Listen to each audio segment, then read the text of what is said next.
Hey, what's up? It's Patrick, and welcome to my guide to Quest Desert Treasure 1 on Old School RuneScape. If you do this on RuneScape 3, I have a guide for that as well, linked in the description below. On screen right now is a full list of items you need for this quest. The yellow text is to categorize the items that you need, and the diamonds are the names of that part of the quest, not an item that you need to bring beforehand. The reason why it's broken up the way it is because of the size of it. You're not going to be able to carry everything at once, but you will eventually need everything on here, except the lines that start with 2 stars. Those are just recommended items. I usually include a list of quest and skill requirements along with this list, which is in the video, but it's actually going to be shown on the slide right after this one. It's timestamp description as well, or you can just open the quest from your quest log to see them. I also usually include a description on where to get all the items for the Ironman. That's also going to be in the video, but I'm going to put them in smaller breakdowns as lists throughout the guide, where I'll also tell you when to take certain items out. This list is just too big to fit everything at once. Technically, you can fit everything in your inventory if you grab the bare minimum, but it probably wouldn't work out as you get into some difficult fights for each of the diamond parts, so you need to make room for combat supplies and food, and you need enough in your bank to refill your inventory each time. Anyways, feel free to pause this if you need, as I'm going to move on to the next part now.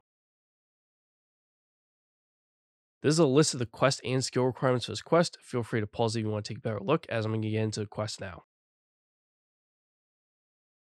This video is brought to you by the awesome members of my Patreon. If you want access to some exclusive perks, check out the link in the description below. Enjoy the video, everyone. For the beginning of the quest, you're going to bring these 2 items for the first 2 sections from my first list. The green text highlights the items that you need, and the white text are just descriptions on where to get everything for the Ironman, as well as recommended items. I said in the beginning you'll get into a fight for each diamond part, but do not bring anything combat related yet, as you have to go to Intrana before you get into any fights. Anyways, feel free to pause it if you need it, as I'm going to get into the next part now.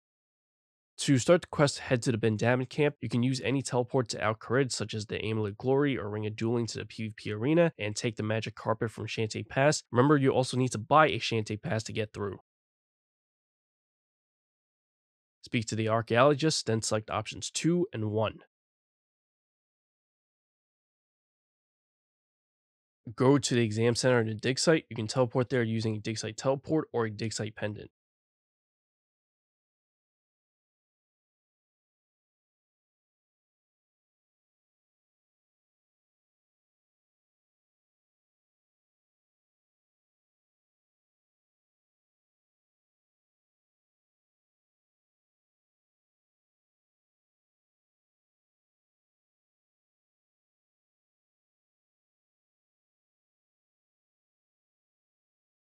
Run to the south end of the building, speak to the archaeological expert, and select option 1. Ask about the Desert Treasure 1 quest.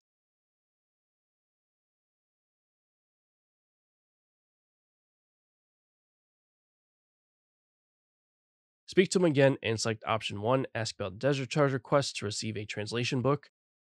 Go back to the archaeologist at the Bendamin camp.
Speak to the archaeologist and select option 2. Don't read book. Speak to him again and select option 1. Help him.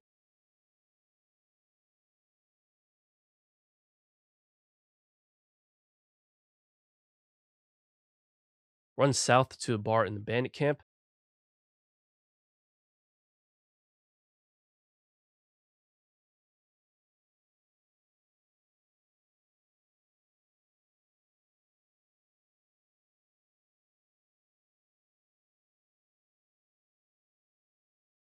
Speak to the bartender, then select options 2 and 1.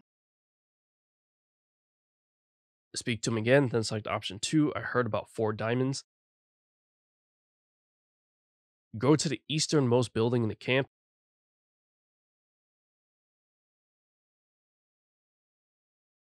Find Iblis, he might be outside. Speak to him and select options 4, 1, 1.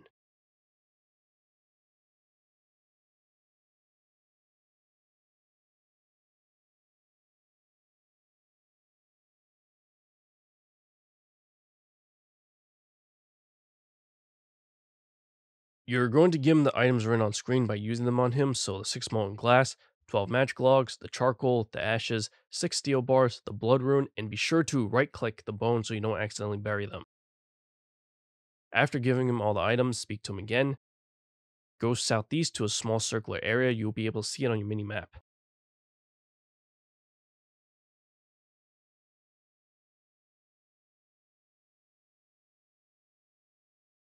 Find Iblis roaming around here and speak to him again. Go to Bar and Canifis, you can get there using a Fenkenstrain's Castle teleport or fairing code CKS.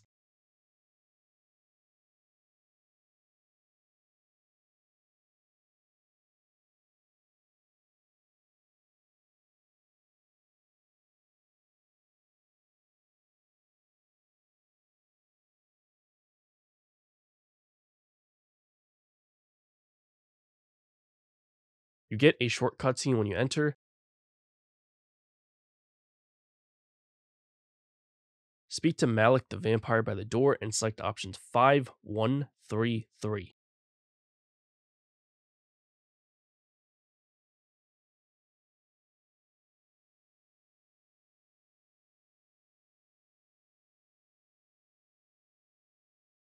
Head to Draenor Village sewers, you can teleport there using an Amulet of Glory.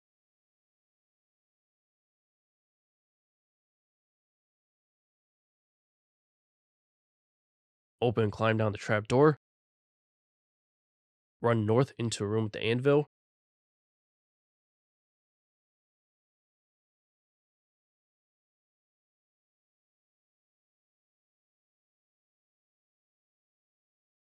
Speak to Ronton to give him your silver bar in exchange for a silver pot. You need to go to Entrana, so be sure to bank any combat related items before you go. If you're taking the boat from Port Sarim like me, there is a deposit box on the dock.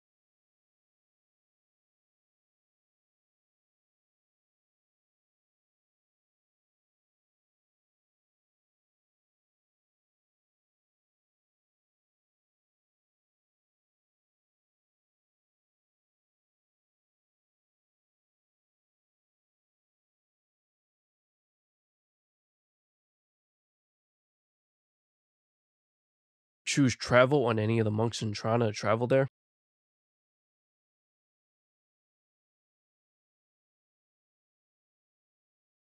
Go to the church northeast of the boat.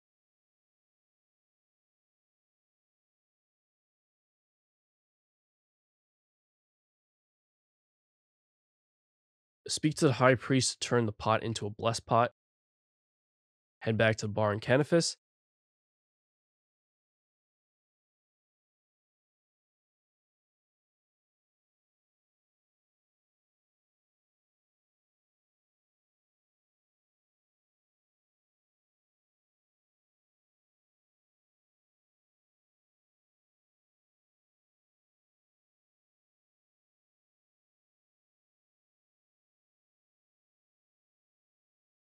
Speak to Malik who will hurt you for some damage and your blood will now be in the pot.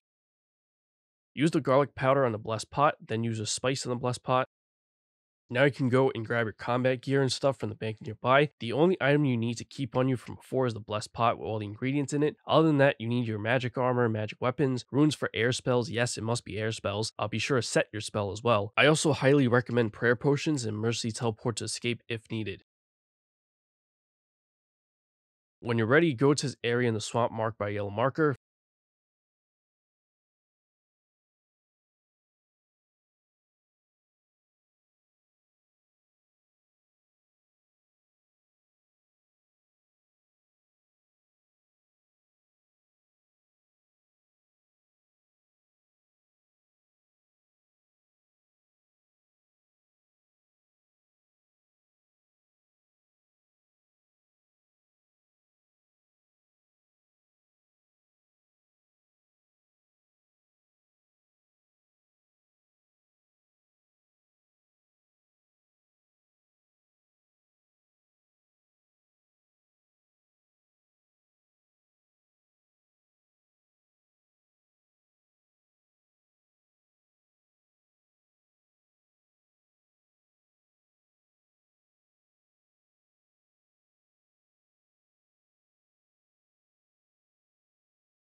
When you get here, use the blessed pot with all the stuff in it on the vampire tomb and you get into a fight. It can be a challenging fight, but it is straightforward for the most part, as in there's no special mechanic that you can do anything about. He does use all three combat styles, but I would recommend to use protect from melee if you have it, as melee attacks are the worst. If you have him down to 0 HP and he regenerates, it might mean that you made the pot or put the ingredients in incorrectly. You would need to make another one and make sure you do it right. If you just need to leave the fight for some reason or you just die, you need to refill the pot with the ingredients again to start another fight and come back. Once again, make sure you do it correctly. He hits hard, by the way, with a max hit of 19 according to the wiki, so make sure to keep your HP at 20 and above at all times. After the fight, return to Malik in the Canifis bar.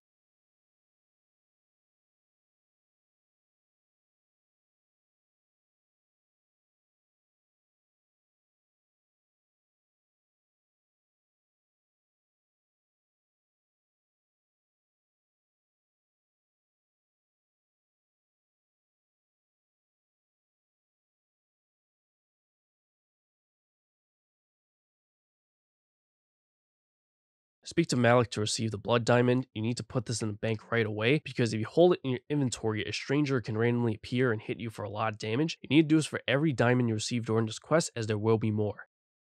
This is the next list of stuff you'll need. I just want to note that you should bring super restores instead of prayer potions, and you should bring like 2 more than you usually would, as the environment you're going to be in drains all your stats and drains your prayer even faster, and it's just not a fun time. You need fire spells, so be sure to set that, but the draining your stats part might make that tricky because let's say you're using a spell that requires like 60 magic and you only have 62. Your attacks and DPS will be lowered significantly because your magic level is going to constantly drop below the required level to use that spell. Because of this, I would recommend using a lower tier fire spell to avoid this problem if you're within, I want to say 5 levels of the requirement for the spell that you're using. You could use a stronger spell anyways, but just know you're going to need to be more attentive to how fast your stats are dropping and use and bring more super restores than necessary, meaning less space for food. The protect from melee prayer does help a lot here, so I definitely recommend that. Anyways, feel free to pause it if you need it as I'm moving on to the next part now. You're going to make your way up the mountains to a snowy area shown by a yellow marker on this map. You can teleport there using the Trollheim teleport if you have that unlocked, or teleport to Berthorpe using the Games Necklace or Combat Bracelet to Warriors Guild and walk from there. If you're walking, the areas between the Protect from Range or Protect from Missiles icons have trolls in it that throw rocks at you. You should definitely be using Protect from Range or Missiles here, but if you don't have it, you can avoid the first set of trolls by using the path north of Frida's house, discovered back in the Death Plateau quest, and to avoid the second set, you can try to take the agility shortcuts to get around them. I think it requires at least 47 agility, but whatever. If you have to walk past them, then you do what you have to do. You may need to wear climbing boots to get past certain shortcuts and obstacles in the mountains.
Right click your cake so you don't accidentally eat it, then use on the troll child. Speak to a troll child and select option 1, yes.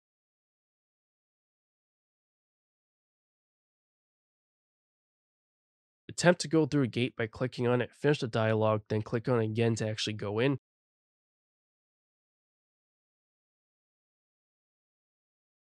set your fire spell if you haven't already, and you need to kill 5 ice trolls. You can also turn on protect from melee if you want. Notice how the cold is hitting you for a bit of damage every few seconds. It's already draining your stats. Just know you'll get into another fight when enemies similar to the vampire who you fought earlier in terms of difficulty, but this fight can be harder just because of the environment and how it's affecting you. If you thought the last fight was easy and had a lot of food left, you might be okay. Protect from melee will block most of the damage here, even from the next enemies, so if you have enough super restore, you should be good. Otherwise, I'm just warning you because there's a chance you might need to resupply. You're definitely going to use up some supplies fighting these trolls as it is. You do not have to fight them again when you come back, so yeah, do that if you want, or you could just risk it and teleport out if things go bad and try again later.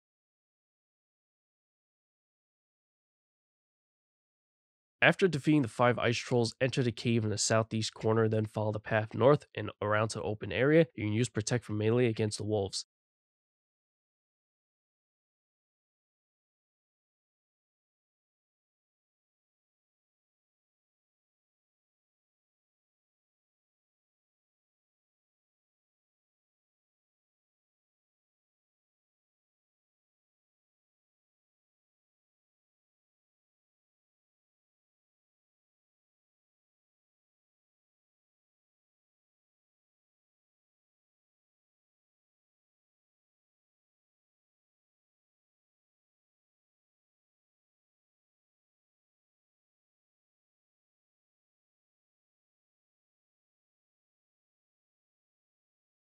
The enemy, Camille, should appear somewhere in the open area. Try to get him within melee distance, then I would recommend using Protect from melee and make sure you're using fire spells. Make sure to keep your stats up like your magic level as well as your prayer points and HP. Other than that, it's a straightforward fight as once again, there is no special mechanic to him that you can do anything about. If you need to leave and come back for any reason, you do not have to fight the ice trolls again.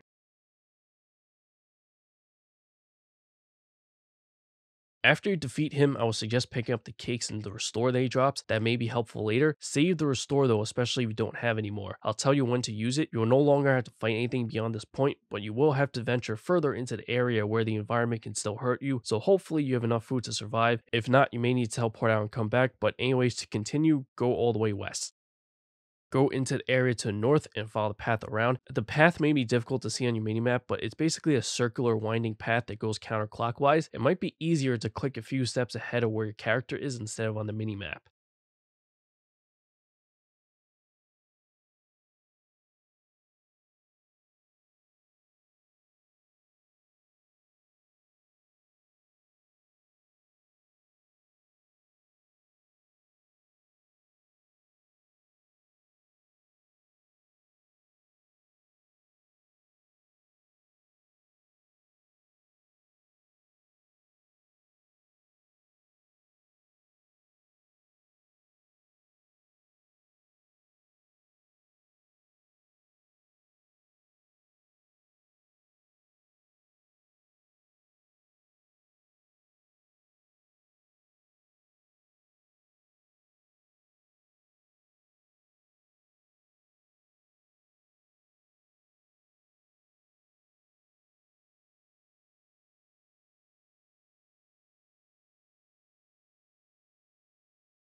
When you reach this ice ledge or path that looks like ice, wear your spiked boots and click on the path to get onto it, then follow it to the end. Your character will occasionally slip and fall. I don't think this actually does anything except slow you down, just keep going.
Go through the gate at the end and continue.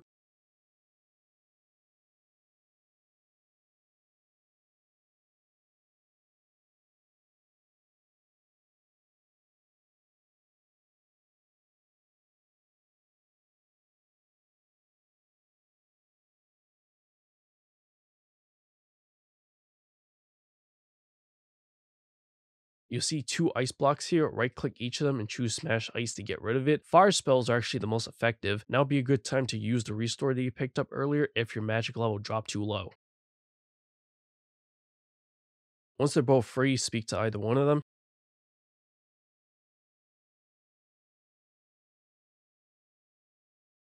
You'll be sent outside the first gate, contain the dialogue to receive the ice diamond at the end of the conversation. Teleport out, go to a bank, and bank this immediately.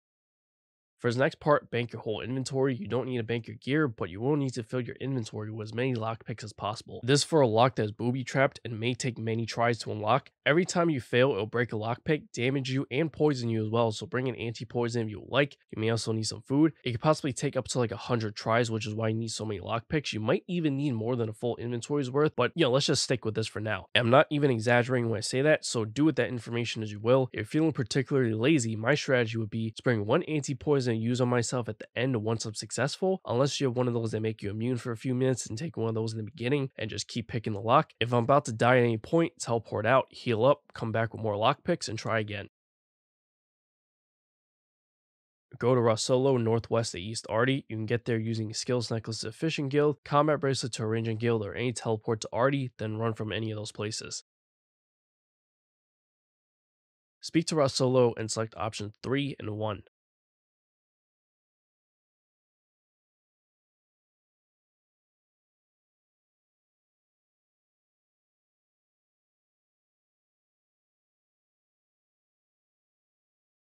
Go to this tent in the bandit camp shown by a yellow marker.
This is the chest you have to pick. For each attempt, click on it and select the first option. Yes, there are 3 locks you have to get through. It'll tell you in chat box how successful you are, but there's nothing you can actually do as a player. You just have to keep trying and hope that you get it. Once successful, click on the chest to open it and receive a gilded cross.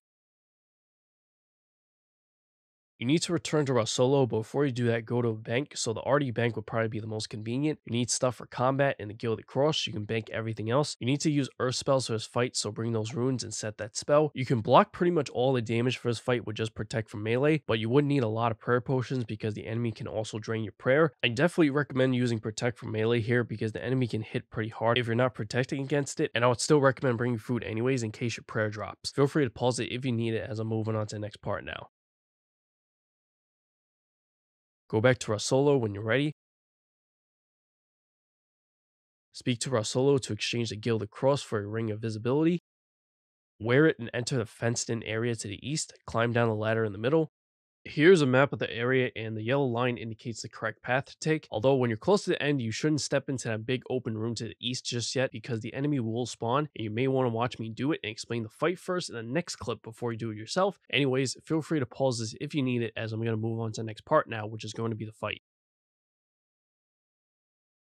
You might need to go in a little further to get the next enemy, Damus, to spawn. Use earth spells, protect from melee. Also note that this guy actually has two forms and you need to defeat both, in case you're wondering why it looks like he regenerates HP and looks different later in the fight. Same as the previous fights though, it doesn't really have any special mechanics that you can do anything about. Just watch your prayer points as he does drain it. If you somehow lose the ring of visibility and need to get back here, just speak to Rasolo to get another one. Unlike the previous fights, when you defeat this guy, he drops Shadow Diamond on the ground, so be sure to pick that up and go bank it immediately.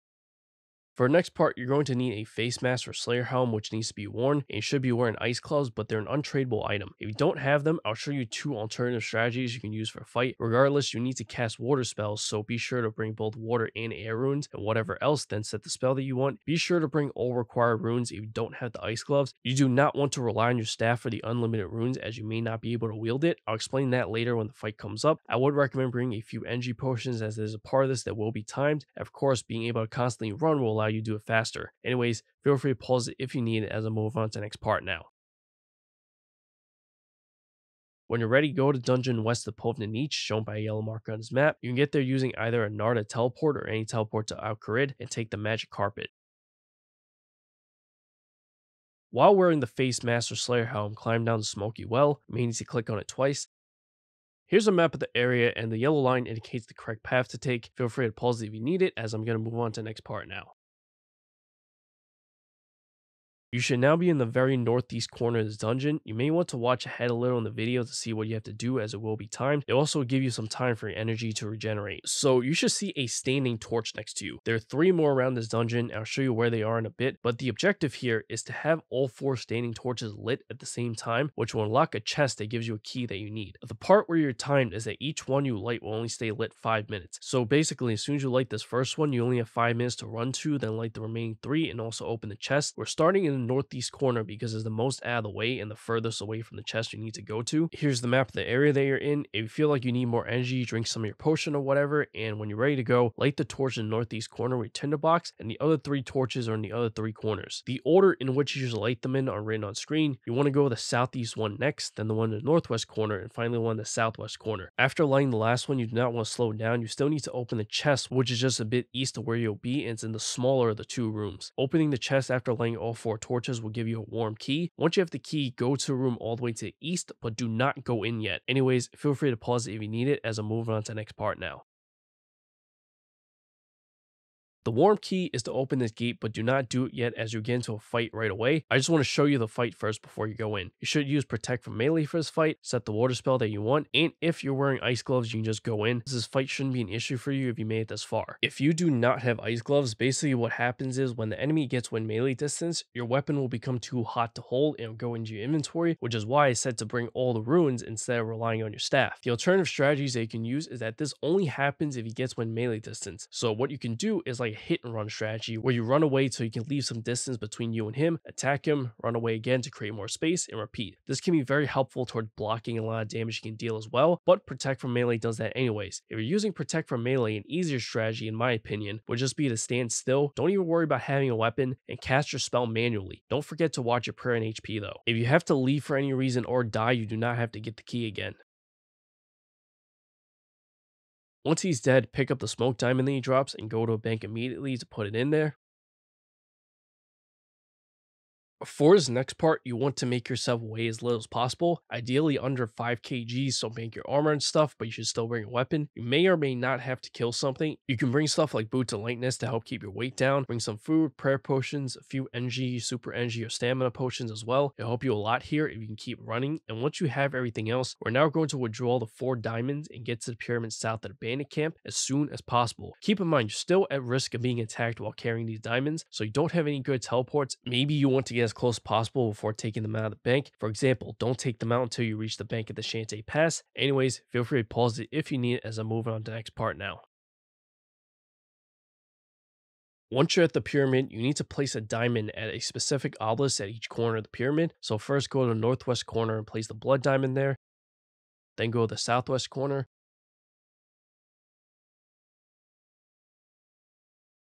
Place the shadow diamond in the southwest obelisk. Go to the southeast corner.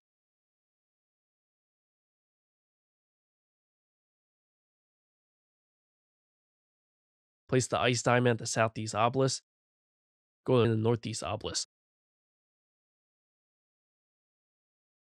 Finally, place the smoke diamond in the northeast obelisk. Once all 4 diamonds are in the proper places, head up to the middle of the pyramid. Open the pyramid entrance and climb down the ladder. I would suggest watching what I do first before you do it yourself, as you want to be able to do it smoothly and not have to stop and watch my guide. You go through 4 floors like this. Each floor is different and progressively gets bigger, but the method in which you get through them is the same. Each floor has 2 ladders. One ladder is the one you're at, so obviously this is the starting point where you came in from, and the other ladder is the one you need to get to the next floor. You can use protect from melee against everything in this pyramid, by the way. The 3rd floor ladder may not be visible on your minimap right away, but it's just all the way to the south, but in like the center. Just click in that general direction until you see the ladder. On the last floor, floor number 4, there is no second ladder. It's the big room in the center, but closer to the north side that you have to get to, but it's also blocked off by a door, so you can't really just click on that room. You have to click right outside of it. So regardless of which floor that you're on, just spam click the other area you're trying to get to on your minimap, and your character will automatically run the right way. The thing is, you don't want to stop or stand still, and you want to run the whole way through. That combined with not being too heavy should prevent you from falling through any traps. Unfortunately, those activate randomly, and there's nothing you do to avoid them. If you run through a trap, you have to start over from the beginning of the pyramid. You can just re-enter the same way you did before. If you need to recharge your run energy at the beginning of each floor, then do so. Maybe stopped by an animation of a monster spawning to attack you, that's fine. You don't have to fight them. Just keep spam clicking the next ladder so you can move as soon as the animation's over. Anyways, when you're ready, you can go ahead and do this yourself. When you reach the door, open it and speak to a Xanadra. By the way, there's a possibility of getting a scarab spawn in this room. You want to kill this one or else it will interrupt the dialogue, which is why I told you to at least bring a weapon and food. I hope you found this video helpful. If you did, remember to like the video, subscribe to the channel, hit that notification bell for future videos to come if you haven't already. There's also a link in the description below for my Patreon, donation link, Twitter, and Discord where you can interact with me. Donations can also be directly made through YouTube now, thanks option, near like button below the video. Catch you later. Peace.